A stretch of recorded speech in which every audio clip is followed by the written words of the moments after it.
Thank you so much. Good morning, everyone. It's nice to see you all, and thank you so much for the nice introduction. I'd like to welcome our members of the press corps. Some of you are from Washington, so great to see you up here in New York, and hope that you're having a good week at the UN. I'd like to open with a short video that will help us to visualize the reality of the situation on the ground for many people in Iran. Let's take a look.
Powerful, but the reality that people face every day.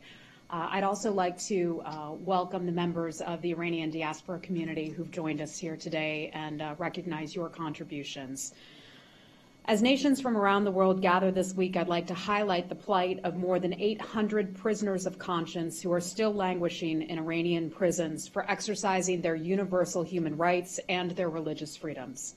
We stand with them, we remain deeply concerned about their well-being, and we call on the Iranian regime for their immediate release.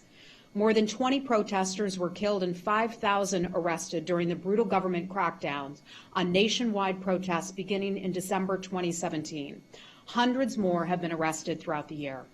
Women protesting the mandatory hijab law, environmental activists, Awazis wanting clean water to drink, Isfahan farmers and Gonabadi Sufis face spurious charges and contrived trials. Some have been killed. Once in prison, the regime singles out these individuals for harsh torture and abuse. Suspicious suicides go uninvestigated. Many of those detained were seeking only to bring about positive change for their society by calling attention to the government's lack of transparency and waste of public funds. Some of these activists dared to highlight that the regime was ignoring looming environmental catastrophes in favor of funding proxy wars throughout the region. Others are jailed for nothing more than their religious beliefs. Evangelical Christian converts and all Christians experience high levels of detention on account of their faith. Sunnis are denied permission to build houses of worship and also pray in public. Leaders of the Baha'i faith suffer harsh jail sentences and severe treatment. As Americans, as some of us who are here as Americans, that is very, very difficult for us to understand what that would be like, suffering for your faith, but it is a reality of the situation on the ground in Iran. Their access to public education and employment is restricted, their property confiscated, businesses closed, and their cemeteries desecrated. The regime limits access to legal representation. It arrests attorneys fighting for the rights of those whose voices it seeks to silence. Earlier this year, prominent human rights attorneys Nasreen Sotoudeh and Zainab Tahiri were arbitrarily arrested on claims that their routine legal work endangered national security. Sadly, these imprisoned changemakers are the very people that Iran needs to fulfill its potential and honor its proud history. Their imprisonment shows the regime's insecurities. I'd like to take a moment to recognize the work of Asma Jahangir, a former UN Special Rapporteur on the situation of human rights in the Islamic Republic of Iran. Ms. Jahangir passed away suddenly in early February. We are grateful for her lifetime of service advocating for universal human rights. She worked to show the true face of the regime by gathering numerous reports about the use of torture and cruel, inhumane, and degrading treatment of prisoners. These include allegations of physical and mental torture to coerce confessions, and the authorities' routine denial of medical care to those who are in need, and also the rights of prisoners to see their families. We are confident that her successor, Mr. Javed Rahman, will continue to document the regime's manifest abuses. We urge our partners and allies in all nations to publicly support the Iranian people and their demands for human rights and fundamental freedoms. As President Trump has said, the longest suffering victims of Iran's leaders are Iran's own people. The regime can't continue its institutionalized abuse without the help of others. That includes international businesses continuing to invest in a government with a horrendous record of corruption, discrimination, and abuses against its own people and also foreign citizens. Foreign investment in the criminal regime will only delay the reforms the Iranian people so desperately need. Let's be clear, the Iranian regime spreads instability around the globe and is alone to blame for the problems that facing their people now. The United States stands with the Iranian people who long for a country of economic opportunity, transparency, fairness, and greater liberty.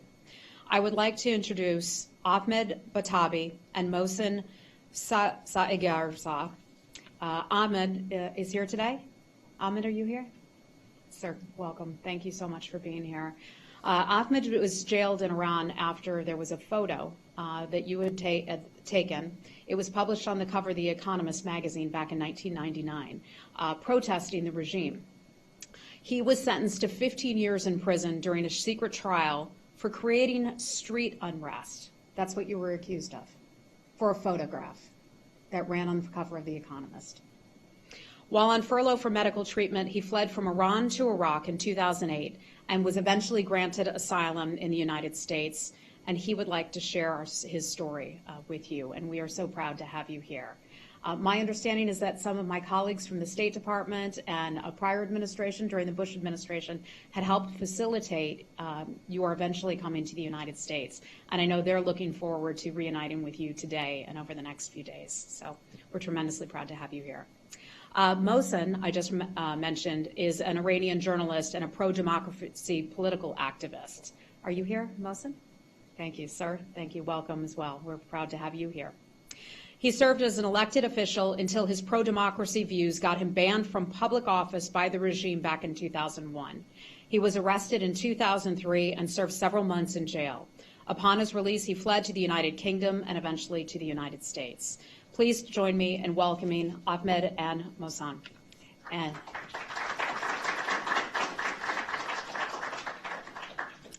And I believe you have some remarks. Please come on up.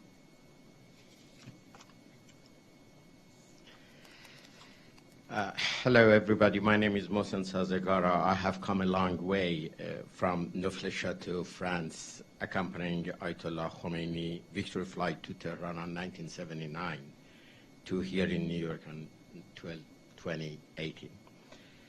I'm one of the writers of IRGC Charter and member of the board of IRGC, first commanding board of IRGC, head of National Radio, Prime Minister Office political deputy, head of the IDRO, biggest governmental industrial holding company that owns 140 huge manufacturing companies of Iran. But when I left the government and started to criticize the regime, the pressures started. I published 4 newspapers, 1 weekly, 2 monthlies, all were shut down by the regime. And at last, I ended in Evin prison and confined somewhere. They arrested my son and put pressure on my wife as well. 4 times imprisonment And during the last one, I was on 2 long hunger strikes, totally 79 days. At last, I was released in poor health with heart and eye problems. I succeeded to rescue my family and myself, but many others were not lucky like me and lost their lives or their health. Right now, my main concern as a freedom seeker is the danger of Islamic Republic's new plan to push the Iranian civil resistance toward violence as they did in Syria to justify their brutality. Democratic opposition to the regime has started a campaign for prevention of regime conspiracy. Let me finish my few words with informing you about the letter that is ready to be sent to the Secretary General of the United Nations with a wide spectrum of democratic opposition signatures and starting a campaign in this regard. Thank you. Mohsen, thank you. Ahmad, please go ahead.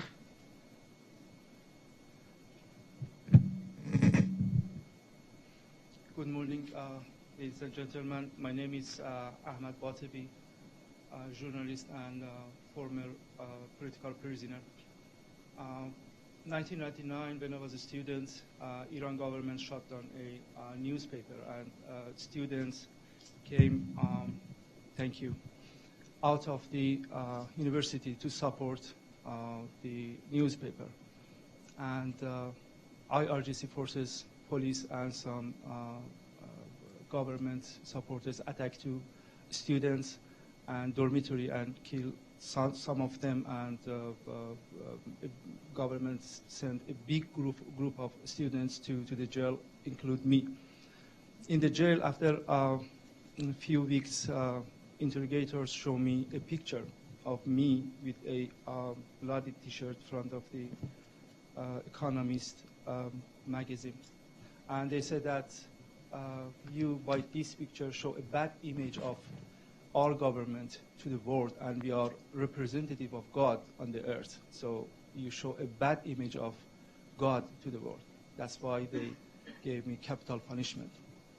They tortured me, and they said that you have to come in the TV, state TV, front of the camera, and talk against the student movement, and you have to say this picture is fake.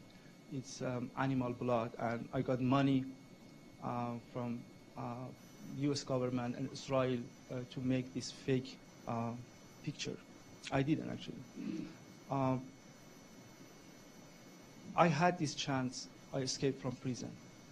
But at this moment, we are talking about the human rights and this story. We have a lot of people as a political prisoner inside Iran, and Iran government tortured them.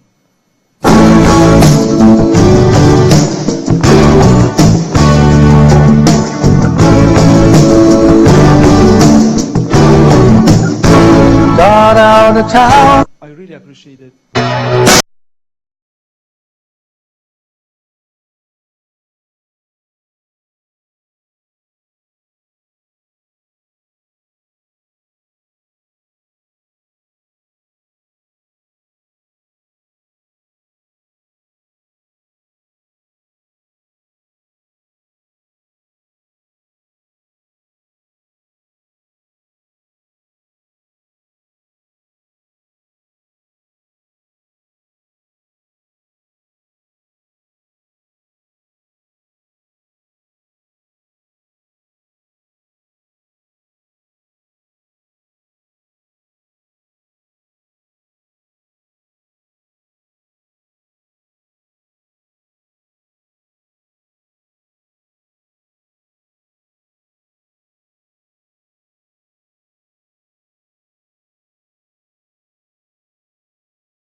Good morning. Did we solve the AV problems? Great. Thank you very much, Heather. And I'm very pleased to join an old friend of mine and a colleague from the State Department, Ambassador Mike Kozak. I think, as you know, we seek a comprehensive deal with Iran to address the full range of Iran's destructive behaviors. We know it supports proxies around the Middle East, violent proxies. They proliferate missiles. maritime aggression, cyber attacks. One aspect that's very important to us is pressing the regime to also live up to its human rights commitments. And it's fitting that we are echoing this call here at the United Nations. Earlier this week, Secretary Pompeo gave a speech, and he said that the Iranian regime's track record over the past 40 years has revealed it as among the worst violators of the UN Charter and UN Security Council resolutions. The regime's actions both at home and abroad are an affront to the UN's core values, and they should be addressed, especially as a member state. We must not fall into the trap of complacency, nor should we allow ourselves to be deceived by polished diplomats like Foreign Minister Zarif or President Rouhani. These so-called moderates represent a regime that routinely jails people who exercise their human rights. They jail lawyers for representing women, some moderates. We wish fewer diplomats at the UN General Assembly would accept as normal Iran's serial violations of human rights. I can assure you there is nothing normal about Iran's actions. What's more, the hollow words of the leaders of the Islamic Republic here during the UN General Assembly are of little comfort to the thousands of Iranians who continue to face repression and abuse on a daily basis. What we are demanding of the Iranian regime is really what this body demands of every member state. Stop persecuting civil society. Please provide all Iranian citizens with due process, regardless of their political and religious beliefs, and end the support of terrorist proxies who destabilize other nations. The activists that we have highlighted today and throughout the days leading up to the UN General Assembly, they are guilty only of having the temerity to stand up and to speak out. And it is time that the international community muster the strength to do the same.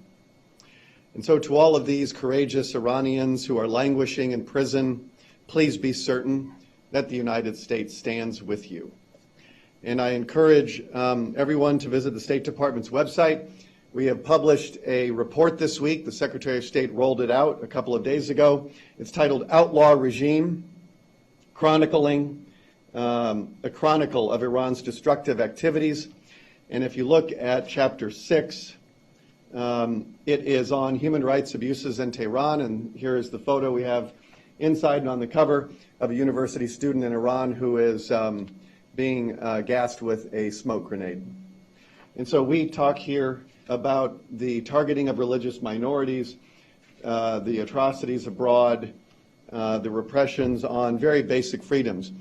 It's also the case that when you look at what the Ayatollah was saying, Ayatollah Khomeini was saying when he was in Paris before going to Iran, and then what he said when he got to Iran, he promised an end to a number of things, and he also promised more freedom, more prosperity, an end to corruption.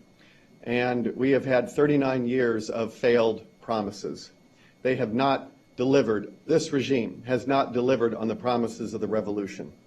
I think the Iranian people know that. So many of the things that the United States is asking the Iranian government to stop doing are the same things the Iranian people are asking the government to stop doing. And so we will continue to stand with them. Ambassador Kozak and I are happy to take a few questions.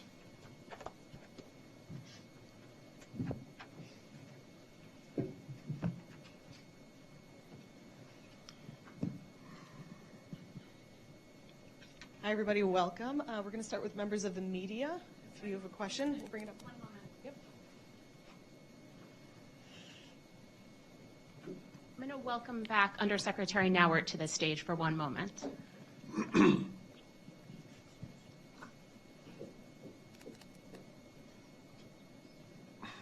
Thank Thank you.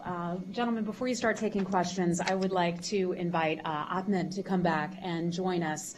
There was a little bit of an audio interference, and it interfered with his ability to tell his story in a way that could clearly be picked up by those folks who are watching and recording this. So I wanted to ask him, sir, if you would, apologies for that technical issue, if you would kindly step up and tell us about your time in Iran, in your home country, as you were taking a photograph that appeared on the cover of The Economist. And after his photograph appeared on the cover of The Economist, you were harassed, detained, and all of that. If you would be kindly share your story once again for us. Thank you.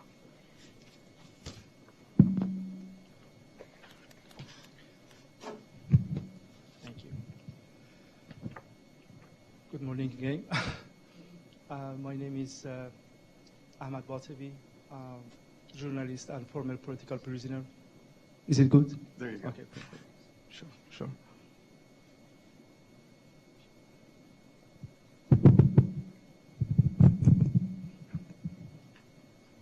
Can you hear me? Is it good? Perfect. My name is Ahmad Batabi, journalist and former political prisoner in Iran. In 1999, when I was a student, the Iran government shut down a reformist newspaper, and the students started a big demonstration to support this newspaper. And a few hours after that, IRGC, Revolutionary Guard, and police and some Iran government supporter attacked two students and to the dormitory. They killed some of these students and injured them, and sent hundreds of them to the prison, including me.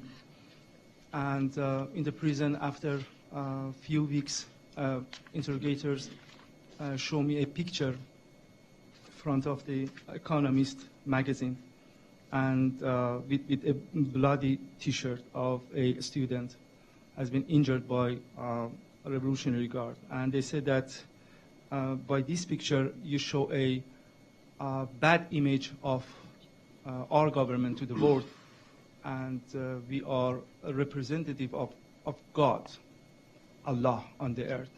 And when you show a bad image of our government to the world, you directly show a bad image of Allah to the people. That's why they gave me capital punishment. And they torture me, different kind of torture me, mock execution, cable, mental pressure, everything. And they said that you have to come in the TV, state TV, and interview us and talk against student movement. And you have to say, I was a spy, I got money from CIA and Mossad to make this picture. That's not real blood, that's animal blood or tomato sauce. And but I didn't. After 9 years and a half, I had this chance. I escaped from the prison, but we have a lot of Iranian people in the jail right now as a political prisoner. They don't have this chance. The Iran government tortured them. And we have a dream, as I said before, we have a dream of freedom and democracy, which we are deserved that. And we are deserved that. Thank you so much, State Department and the U.S. government for paying attention to Iran human rights issues. And thank you for your attention. Thank you so much. And thank you for stepping up again and completing your story. Thank you so much. I'll hand it over to our Special Representative Brian Hook and also Ambassador Kozak. Thank you, gentlemen. So at this time, we're going to take questions from the press. If you can raise your hand and wait for the microphone, and please state your name and media affiliation. Sure. Hi, I'm Geeta with the Voice of America, the Persian Service. Brian, I have a question for you. We have repeatedly heard from the U.S. government about Iran's malign behavior. Up until now, at least I assumed that this was regarding its terrorist activities and what it supports around the world in terms of the proxy wars and everything that it carries out. However, with this report, that you've just recently put out, you've included human rights in there, and also in the film that we watched at the beginning, there was the term malign behavior about human rights. So, number one, how high a priority do you attach to human rights with regards to the Islamic Republic of Iran, among everything else that you're concerned about? And do you have a strategy for an approach to, addressing that? Mm-hmm. Thank you. This report that we put out a couple of days ago that the Iran Action Group published does represent the entire range of Iranian threats. We also, though, include in there a section on human rights and a section on the environment. I think it's been underreported in the press the degree to which this government has been systematically destroying the environment. Prior to this government taking power, I think there were about 7 ancient dams. There are now over 600 dams. And all of this, all the dam buildings actually dried up many of the lakes and rivers, and so farmers have a hard time farming. People don't have access to clean water, don't have access, they don't breathe clean air. And when they protest, asking for clean air and clean water, they're arrested and killed. And we document this in this report. We don't believe in taking these things seriatim. We think that you need to take a comprehensive approach and highlight the entire range of Iran's destructive behaviors. Missile proliferation is a destructive behavior. It very much affects the security and the safety of not only our diplomats, but also our allies and partners around the world. There's also the destructive behavior inside of the regime. And so we need to, we will continue to take a comprehensive approach to all of Iran's destructive behaviors. More specifically, we are seeking a new deal with Iran, one that is not just limited to the nuclear program, but covers what we believe are the threats. And so of those, the 5th of the 12, if you look at Secretary Pompeo's speech in May, he talks about releasing all citizens of the United States who are detained unjustly, and also those who are detained from our allies and partners around the world, because their human rights are violated. So of the 12 requirements in a new deal, we include an aspect of human rights.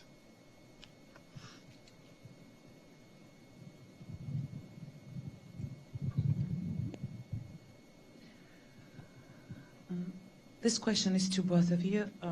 My name is Anna Astiani. I represent Independent Russian Network, RTVI. I have a question. How exactly are you planning to support the human rights in Iran while cutting ties with the country and adding new sanctions? And if you could tell us more about alternative to the Iran deal, and what alternative are you ready to offer? Well, when you said cutting ties, we cut ties a long time ago, so we don't have any ties. In terms of the our sanctions that are coming back into place in force in November, the first tranche has already come in back in August. But the most hard-hitting sanctions will be around the energy and banking sectors, the financial sectors. The purpose of those sanctions is to deny the regime the revenue that it needs to fund terrorism and instability around the Middle East and beyond. And so that is the point of our sanctions, is to advance our national security objectives and to create sufficient pressure on the Iranian regime that it decides that the cost-benefit analysis of its destructive behavior is no longer in their favor. And historically, the regime does not come to the table absent pressure. If we could talk them into behaving better, this would have been settled a long time ago. One of the, I would say, perhaps the biggest mistake this regime has made They were given the opportunity of a lifetime in 2015 with the Iran nuclear deal. They were given $100 billion in sanctions relief. And that was their moment to choose a better path, because the United States at that time, the prior administration, had decided to lift the sanctions and provide enormous sanctions relief. And the regime then decided to spend billions and billions and billions of dollars on violent misadventures. I've heard that there's a joke inside of Tehran about the money, the billions that came on the plane. It didn't land in Tehran, it landed in Damascus. We have released all of these statistics. Almost $5 billion to Assad, $700 million a year to Lebanese Hezbollah, hundreds of millions of dollars in Yemen. And so where does this money come from? It comes from Iran's opaque economy, money laundering, the Revolutionary Guard Corps, which controls more than half of the economy. 80% of its tax revenues are from oil. Where does that money find its natural resting place with this regime? It ends up in Lebanon, Hamas, Palestine Islamic Jihad, and their militias in Iraq, Syria, and Yemen, the missile proliferation that's going on. So we tried sanctions relief with this regime, and it did not moderate the regime. They used the money, and they have become even more dangerous. And so now we are going back to pressure, and we are imposing maximum economic pressure on the regime until it decides to change its behavior. Thank you. Barbara Platt-Usher from the BBC. Question for both of you. In your interactions this week with other diplomats and colleagues, how much has the message that you're giving about human rights been impacted by the widespread opposition to the U.S. decision to pull out of the Iran nuclear deal? For example, you said that President Rouhani's words rang hollow, but in fact they actually resonated much more strongly than they would have otherwise because of this decision to pull out of the deal, and he was able to paint the U.S. as a rogue state for violating an international agreement rather than Iran. So has that impacted your ability to strongly send out your message about human rights? Thank you. Well, I'll take the first part and then ask Ambassador Kozak the second part. As Foreign Minister Zarif told a meeting of the Joint Commission here last year, it's not an agreement. It's a plan of action. It doesn't have signatures. It was a personal agreement that was approved by a president no longer in office. The Iranian regime knows our system of government. If they wanted an agreement, a plan of action that endured beyond the administration, they know what a treaty is. And they decided to get a much better deal by getting something much lower in our hierarchy of plans. And so they essentially made a 20-year plan of action with a president who had 2 years left in office. And so we are not legally bound by this plan. The UN Security Council resolution is not legally binding. It does not bind any of UN members into staying in the plan. It is just a plan. And that's exactly what Foreign Minister Zarif told a meeting of the Joint Commission last year. And now he puts out tweets describing this as a glorious international accord. And he's not telling the truth. And so we decided to leave the Iran nuclear plan. We do have a disagreement with the other parties on the sufficiency of the plan. That is the only disagreement we have. We share the same threat assessment of the entire range of Iran's malign behaviors. You could go around the world and ask people to describe Iran's threats to peace and security, and you're going to hear almost an identical version. You want to say anything about the human rights piece? Yeah, I'll just add briefly. The goings on the nuclear side really hasn't affected much our dialogue with others on human rights. Other like-minded governments are also concerned about the human rights situation in Iran, have been for years. We work together to pass resolutions in the UN and so on, but you can see how much good that has done.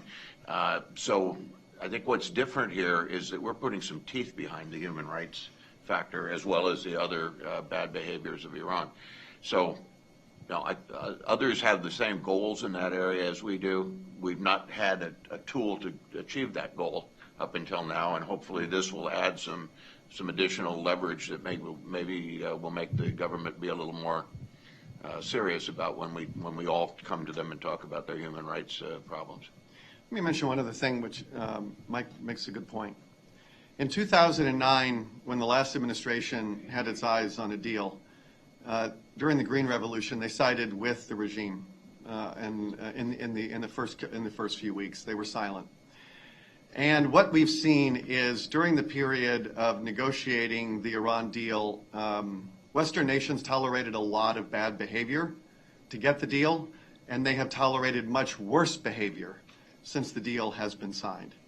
Iran has not diminished its pace of missile tests in violation of UN Security Council resolutions since the JPOA. And if you look at all of the expansionist activities that Iran has been undertaking during the lifetime of the JCPOA, it has acted as for somehow Iran's compliance with the Iran nuclear deal somehow became a proxy for Iran complying with all of its other international obligations to behave like a normal country. And one of the advantages of seeking a better deal is that it frees us to talk about human rights. In December and in January, when the protesters took to the streets, we were in immediate support of what they asked for from their government. And we corrected the mistake of not standing with the Iranian people in 2009 during the Green Revolution. Mahmoud Inayat from Iran International. I have two questions. One is regarding the internet freedom, which is captured in the report. As you know, Iran is one of the most restrictive countries when it comes to internet freedom. Most of the social media platforms are blocked. My question is what the practical measures that the U.S. government is implementing with regard to helping with internet freedom in Iran. And the second question is about the disinformation campaign and the possible threat of the Iran meddling the upcoming midterm election. As you know, a number of state-sponsored outlets, their profiles and accounts on social media was closed down. I'm just wondering to what extent is actually a real threat, sort of Iran meddling in the U.S. election. Yeah, Secretary Pompeo's speech earlier this week highlighted how Iran has been exploiting social media to spread disinformation. Google, Facebook, and a few other social media platforms shut down, I know it was hundreds, it might have been thousands of accounts that were tied back to the Iranian government. And so another example of an outlaw regime that doesn't respect international norms. And we will continue to call that out. We think it's very important for the Iranian people to be as interconnected as possible. You've got the Ayatollah has a Twitter account, and Zarif and Rouhani have a Twitter account, but they ban social media inside of Iran. This is the hypocrisy of the regime. And Secretary Pompeo has called out and will continue to call out all acts of hypocrisy by this religious dictatorship.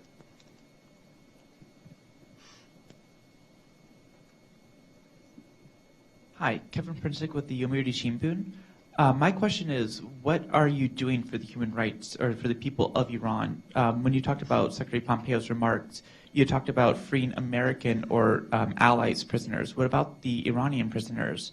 And what kind of sanctions will we be pursuing to support the Iranian people in terms of human rights as the United States unilaterally and also multilaterally through the United Nations? Well, I'll give my quick answer. During the December and January protests, we imposed U.S. sanctions on the Minister of the Judiciary in Iran. And that was because of what he was doing to jail protesters. And so we thought it was very important to reach into the judiciary. The Iranian people have been, they're completely jaded and frustrated by Iran's judiciary. They don't believe that Iran's judicial system provides any notion of due process or fairness. And so people have lost confidence in their judicial system. to render justice. That's why one of the reasons why we sanctioned the head of the judiciary. And I'll ask Mike to add anything else on the. No, well, I think that's a good example, and we've been able to do things in other areas as well. The previous question about internet freedom, we work in countries throughout the world to try to help people overcome barriers to access to the internet and so on. So I think that the bottom line is that since we've put this item on the agenda, as the report that Ambassador Hook laid out shows, now we can talk about human rights with a little bit of leverage behind it. Instead of just saying it would be nice for you to improve yourself in this area, we're saying if you really want to have a normal relationship with the United States and hopefully with other countries, you should be paying attention to this. I think the other thing we're trying to do is also, as Secretary Nauert mentioned, call on businesses around the world to say, do you really want to be joining in business ventures with people who behave this way? It usually does not end well for the business, let alone for the suffering people in the country. So that's another thing we can do to help on human rights, is to link that back and say, you know, before you go and invest with the IRGC or something, you should look at what they're doing and try to get some assurance that they're not going to do that kind of stuff before you put money into a bad venture like that. Yeah, exactly. Businesses around the world invest in Iran at their peril. There was a great deal of reputational risk when you partner with this regime for a couple of reasons. One, Iran has deliberately, the regime has created a deliberately opaque economy. They don't comply with international banking standards. They're not in compliance with SWIFT standards. They have a Revolutionary Guard Corps. Imagine a Revolutionary Guard Corps that controls more than half of the economy.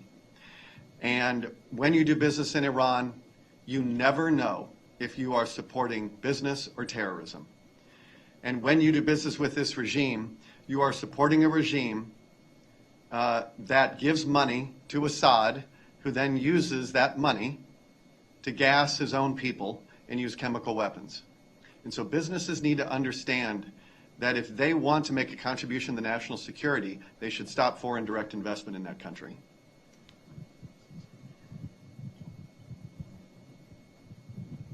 Hi, my name is Atsushi Takemoto with Kyodo News Japan. Thank you for doing this. Couple of years ago, I used to live in Iran, and my house was close to the Evin prison.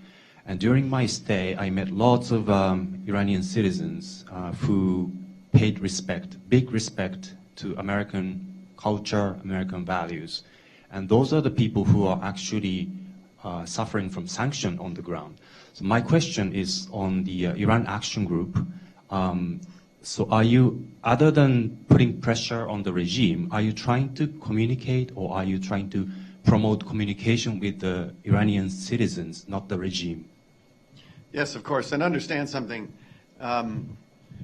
As Heather was saying earlier, the longest suffering people of the Iranian regime are the Iranian people. For 39 years, they have mismanaged their economy. They've mismanaged the environment. And they have become an international pariah. Because this, at heart, is a revolutionary regime. It's the last revolutionary regime on earth. You can't say that about North Korea. It's a hermit kingdom. But this is a regime that has in its constitution the export of revolution.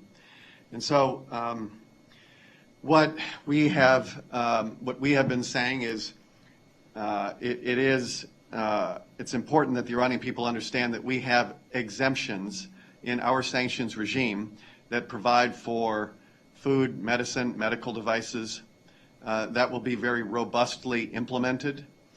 We think that's very important.